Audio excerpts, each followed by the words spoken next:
Thermodynamics, ध्यान से सुनना, कुछ इतना फिजिक्स के और केमिस्ट्री का थोड़ा सा फर्क है, वैसे तो ये फिजिक्स का ही ब्रांच है। Thermodynamics is the branch of science, ठीक है, विच डील्स विथ थर्मो माने हीट, डायनेमिक्स माने मोशन, हीट और उसके मोशन से रिलेटेड स्टडी को हम थर्मोडायनेमिक्स कहते हैं। आपको पता है कि थर्मोडायनेमिक्स दो पार्ट होता है। थर्मोडायनेमिक्स जिसमें स्टडी किया जाता है उसमें एक पार्ट होता है जहां रिएक्शन हो रही है, जहां पे भी हीट का ट्रांसफर होता है उसको हम लोग सिस्टम कहते हैं, और जहां से हीट बाहर जाती है उसे हम लोग सराउंडिंग कहते हैं। सिस्टम और सराउंडिंग पे ही थर्मोडायनेमिक्स स्टडी किया जाता है ना। जैसे ये रूम है, इसमें आप लोग बैठे हैं तो वो सिस्टम हो गया, यहाँ से हीट बाहर जा रही है वो उसकी सराउंडिंग हो गया, है ना। और दिल्ली की हीट बाहर उसके एनवायरनमेंट में जा रही है, जैसे हरियाणा की हीट यहाँ चली आती है जब वो पराली जलाते हैं तो वो सिस्टम हो गया हरियाणा वाले खेत, और दिल्ली सराउंडिंग हो गया, सारी हीट सराउंडिंग ले लेती है, फिर यहाँ पोल्यूशन हो जाता है ना। अच्छा सुनिए ध्यान बोर्ड की तरफ। पता पढ़ने से पहले जैसे हम पढ़ते हैं उसके पहले हमारा दिमाग प्रिपेयर होना बहुत जरूरी है, तभी चीजें, ताकि बाद में हमें रिकॉर्डिंग ना देखनी पड़े। हम सिर्फ रिकॉर्डिंग देख देख के इसलिए पढ़ते हैं, पढ़ते टाइम हमारा फोकस नहीं होता। पढ़ने से पहले दिमाग प्रिपेयर करो, फोकस एक तरफ बनाओ, ठीक है ना। okay. अभी यहाँ देखना बेटा, नहीं रिकॉर्डिंग के टाइम पे फिर अच्छा नहीं लगता है। अच्छा चलिए बोर्ड की तरफ ध्यान। तो सिस्टम और सराउंडिंग पे बेस्ड होती है ना थर्मोडायनेमिक्स। तो आपने पढ़े थर्मोडायनेमिक प्रोसेस, यहीं से मेनली स्टार्ट होता है। चार मेजर थर्मोडायनेमिक प्रोसेस है। उसके पहले आपने ये भी पढ़ा है थर्मोडायनेमिक वेरिएबल्स। जैसे मैथ्स के वेरिएबल्स क्या होते हैं, एक्स वाई जेड, तीन एक्सिस लेते हैं ना हम लोग, तो इसको हम थर्मोडायनेमिक वेरिएबल्स होते हैं प्रेशर, वॉल्यूम और टेम्परेचर, पीवीटी, है ना। तो depends on the pressure, volume and temperature there are 4 thermodynamic process. First is called isothermal process. आपको पता है आइसोथर्मल प्रोसेस में पीवीटी में से क्या नहीं बदलता, टेम्परेचर। तो जब टेम्परेचर, जैसे मैं किसी गैस को 100 डिग्री सेल्सियस पे हीट कर रहा हूं तो 100 भी मेंटेन करके रखूं, टेम्परेचर ना बढ़ने दूं, प्रेशर बदल जाए, वॉल्यूम बदल जाए कोई बात नहीं, टेम्परेचर नहीं बढ़ने देना, तो उसको हम लोग कहते हैं आइसोथर्मल प्रोसेस, है ना, जिसमें टेम्परेचर सेम रहता है। बच्चों आइसोथर्मल प्रोसेस के आगे आप लोग बाद में ये भी लिख देना, आइसोथर्मल प्रोसेस का ये फॉर्मूला होता है PV is equals to constant. बेटा थोड़ी देर आवाज बंद। आइसोथर्मल प्रोसेस का फॉर्मूला होता है PV is equals to constant, मतलब P1 V1 बच्चों P2 V2 के बराबर होता है। एक साइंटिस्ट है उनका नाम था बॉयल्स ने ये लॉ दिया था, ठीक है। ये आप बाद में लिख लेना कि आइसोथर्मल प्रोसेस में क्या कांस्टेंट रहता है, प्रेशर और वॉल्यूम का प्रोडक्ट, यानी P1 V1 बराबर होता है P2 V2। ये कब होगा, जब टेम्परेचर कांस्टेंट होगा तब।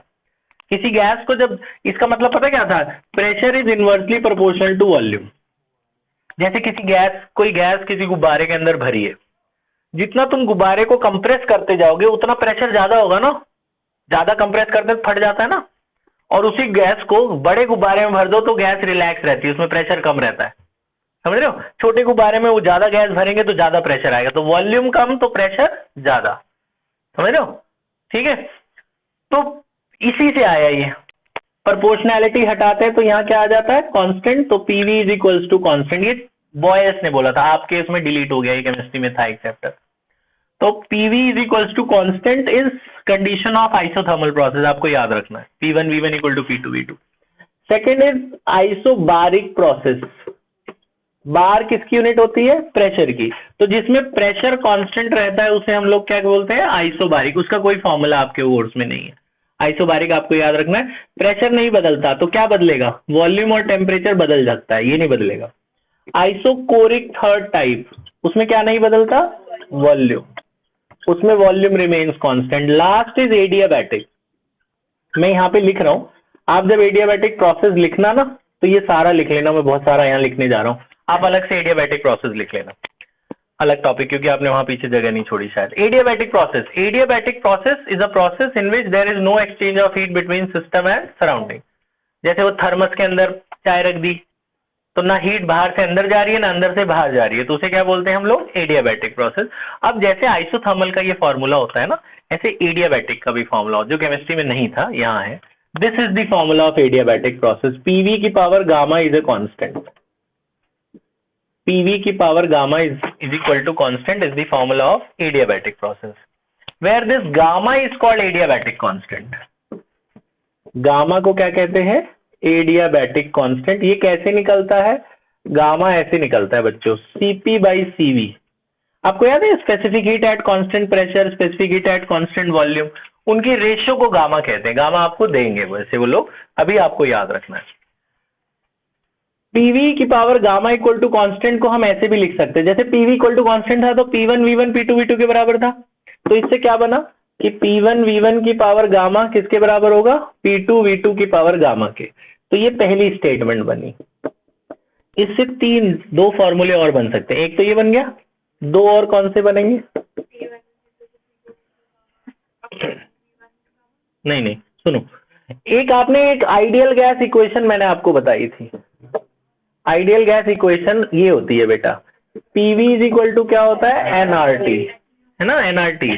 तो यहां से पी निकाल के इसमें डाल दो या इसमें डाल दो, किसी में भी डाल दो। अगर यहां से पी निकालेंगे तो क्या आएगा, एनआरटी डिवाइडेड बाय वी। इसमें डालते हैं, पी की जगह क्या रखें, एनआरटी, तो T1 होगा और यहाँ क्या होगा, V1। पी को हटा के एनआरटी बाई वी लिख देना है, लेफ्ट में भी लिखना है राइट में भी, एनआरटी अपॉन में वी। तो यहाँ T2 होगा टेम्परेचर और वॉल्यूम क्या होगा, V2। ये V2 की पावर गामा। एनआर तो कांस्टेंट है, कट जाएगा। ये देखो, अच्छा तुम्हें ये तो पता ही है, x की पावर m अपॉन x की पावर n, डिवाइड में बेस सेम होती है तो पावर माइनस हो जाती है। एक बार x लिखते हैं ना पावर माइनस, अगर नीचे सिर्फ x है तो x की पावर कितनी है, 1, तो x की पावर क्या हो जाएगी, m-1, है ना। तो अब जरा देखना, यहाँ V1 की पावर गामा है और नीचे V1 की पावर कितनी है, 1, तो ये क्या हो जाएगा, V1 की पावर गामा -1, ऐसा हो जाएगा ना। इधर T1 है, उधर क्या है, T2 V2, इधर इसकी पावर क्या हो जाएगा, गामा -1। तो बेटा एक फॉर्मूला ये भी बना, एक फॉर्मूला ये बना, एक ये बना, दो फॉर्मूले बन गए। एक और फॉर्मूला बनता है तीसरा भी बताते हैं आपको। थर्ड सुनिए, थर्ड क्या है, इसी से बनेगा। जैसे हमने P निकाला एनआरटी बाई वी, ऐसे हम V इधर ले जाएं, P नीचे ले जाएं, तो V क्या आएगा, एनआरटी अपॉन P आ जाएगा ना। तो इसमें V डाल दें अगर, तो यहां से PV इक्वल टू एनआरटी से अगर हम V निकालें तो क्या आएगा, एनआरटी डिवाइडेड बाई P, और इसी पहली इक्वेशन में डालें। पहली इक्वेशन क्या है, P1 V1 की power gamma is equal to P2 V2 की पावर गामा। इसमें हम वैल्यू V की पुट करें, ये वाली, P1 को कुछ नहीं कर रहे, V की जगह क्या रख रहे हैं, एनआरटी डिवाइडेड बाई P की पावर गामा। यहाँ V1 है तो T1 P1 कर देते हैं। इधर क्या होगा बताओ, P2 तो कुछ नहीं करना, V हटा देना है, एनआरटी डिवाइडेड बाई P, इधर T2 इधर P2 की पावर गामा। एनआर दोनों में सेम है, कट जाएगा बेटा। इधर क्या बचेगा, P1, T1 की भी पावर गामा है और नीचे P1 की भी पावर गामा है। इधर P2 T2 की पावर गामा और नीचे P2 की पावर भी गामा है। ये देखो दोनों P1 है, बेस सेम है, पावर माइनस हो जाएगी। तो P1 लिख के क्या लिख दूं, 1 माइनस गामा, है ना, 1 माइनस गामा, और इधर T1 की पावर गामा, इधर P2 बेस सेम है, power minus, 1 minus gamma T2 की पावर गामा। ये बात समझ में आई। एक रिलेशन ये बन गई बेटा, 1 2 3, ये 3 रिलेशन है एडियाबैटिक की। आइसोथर्मल की एक ही है, ये केमिस्ट्री में नहीं था, ये सब चीजें यहाँ नहीं है। ये बात समझ में आई। फिर उसके बाद आपने लिखा जीरोथ लॉ ऑफ थर्मोडायनेमिक्स, यहां तक बता देता हूं क्योंकि यहां तक बोर्ड भर गया। जीरोथ लॉ ऑफ थर्मोडायनेमिक्स, बेटा थर्मोडायनेमिक्स के टोटल 4 लॉ है, जीरोथ, फर्स्ट, सेकेंड, थर्ड, चारों करने हमने इस बार। जीरोथ लॉ से स्टार्ट करें। फर्स्ट है zeroth law of thermodynamics. Zeroth law कहता है कि suppose there are 3 systems A, B and C, A, B, C, and A and B are separated by adiabatic walls. यहां से यहां ना हीट जा सकती है ना वहां से यहां आ सकती है, बीच में क्या लगा हुआ है, एडियाबैटिक वॉल। ना वहां से वहां हीट आएगी और ना यहां से यहां हीट जा सकती है, इधर से इधर उधर हीट नहीं आ जा सकती। तो जब यहां से यहां हीट यहां से यहां नहीं आ सकती, तो अब आगे इसने क्या बोला कि अगर मान लो A C के साथ थर्मल इक्विलिब्रियम में है, मतलब जितनी हीट A के पास है उतनी C के पास है, और जितनी B के पास है उतनी C के पास भी है। A C के साथ इक्विलिब्रियम में है, B C के साथ थर्मल इक्विलिब्रियम में है। तो इसका क्या मतलब हुआ कि A और B भी इक्विलिब्रियम में, यही बात हुई ना। अगर A की हीट C के बराबर, B की हीट भी C के बराबर, तो A और B की भी तो आपस में बराबर हुई। तो यही है जीरोथ लॉ ऑफ थर्मोडायनेमिक्स। बात समझ में आई। तो आप ये सारा एक बार लिख लो, कहीं अलग से लिख लेना, उसके बाद वो जीरोथ लॉ में वो डायग्राम बना लेना, उसके बाद हम अगली कंसेप्ट करते हैं। पॉज कर दे बेटा।